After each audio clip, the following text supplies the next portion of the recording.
Honoured guests, it's a pleasure to be here. Not only because the weather is really awful in London, is what I was told this afternoon. Raining. Yeah, it's raining. But also because, as was mentioned, Greece was where I won my first world title back in 2009. That win was a major turning point for myself and for my team. It gave us the confidence to know that we could achieve more. With climate change, we often seem to feel stuck. We have the feeling that we can't achieve more, and almost a panic paralysis, I find quite often. I personally don't believe this is the case. I believe we can achieve much more, and I believe sport has a huge role to play in that. I lead sustainability work for World Sailing, the International Federation for the Sport of Sailing internationally. And in this role, I look at how we can reduce the negative impacts of our sports. We consider such things as how we can build boats in a better way to get a more circular approach. So beautiful maritime countries like Greece don't have their coastlines littered with disused boats that will not degrade for centuries. We consider the impact of our events on biodiversity and a role in mega events like the Olympics to ensure we deliver more using less. Additionally, and where I see the greatest power of sport is through the platform that we have to motivate change and inspire people to act differently. Many people like to quote the great Nelson Mandela when it comes to the power of sport. He said, "Sport has the power to change the world. It has the power to inspire. It has the power to unite people in a way that little else does." And though I love that quote, I actually like to think about the numbers. I think the greatest indicator is that statistically, more people engage with sport than those who engage with the news.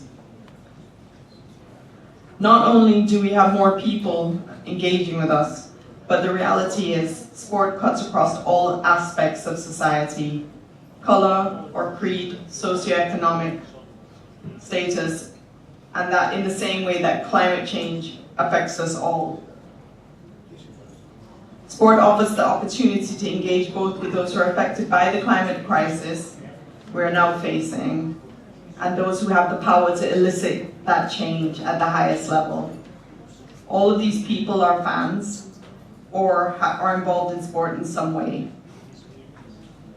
Within sailing specifically, we have very much seen our platform as lending itself to realizing our climate action through protecting our oceans.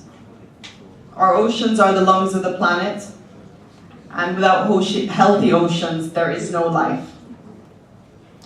Across sport, but more specifically in sailing, we also want to extend a message of hope to our membership, but also it is key for us to act responsibly as a community, many of whom are already impacted by the effects of climate change directly. Within sailing, we're working collaboratively across all sports to ensure both our main industries, sport and maritime, are pushing in the same direction. We are part of the UN Sport for Climate Action Framework, which requires us to reduce our carbon impact by 50% by 2030. We're also a signatory of the IUCN Sport for Nature Framework, in which we are looking for ways and means to increase biodiversity and to reduce our impact on it. We are part of an EU project looking at how we can measure both our positive and negative impacts on nature, and we're consistently learning and communicating within our industries to improve performance. We are upskilling our community with education resources and requirements. We're also proud to support those athletes who are using the sport platform to engage with change and to promote climate action and protect our oceans. Though we're trying to do a lot, there is a lot more that we can do. We are facing challenges, including the impacts climate change is actually having directly on our events at the moment. contending with heat, extreme weather, and specifically within sailing, the rising of tides and sea levels. The recent Olympics in Paris this summer were a perfect example of this, where we saw continuous intense heating, little or no wind, which is not great if you're trying to host a sailing event.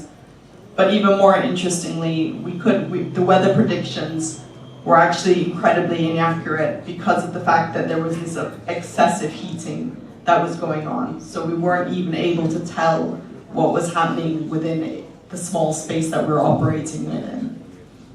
So climate change is affecting us in wider ways that we're not even realizing.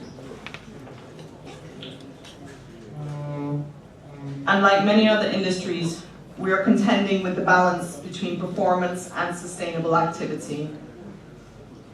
For example, in order to be the best in the world, you need to compete, which means you likely need to travel to be able to get your ranking up, which means that you're racking up carbon miles, which is at odds with sustainability. The situation, like everywhere, is imperfect, but we recognize we need to exist with a level of discomfort in order to move forward. I sit here in Chios today to say, yes, we have a climate emergency, and the problem seems insurmountable, but there is hope. Every day I get clubs, I get classes, I get events contacting me and sharing what they're doing on the ground individually. Here in Greece, I've had people contact me about the great work that they're doing in the Ionian Peninsula to be able to try and motivate change, to increase biodiversity and to protect their environment. This gives me hope. So I say to you today, sport and sailing want to be a part of the solutions, so please look to us to be able to be a part of that and to join and to help promote what you're trying to do. Thank you very much.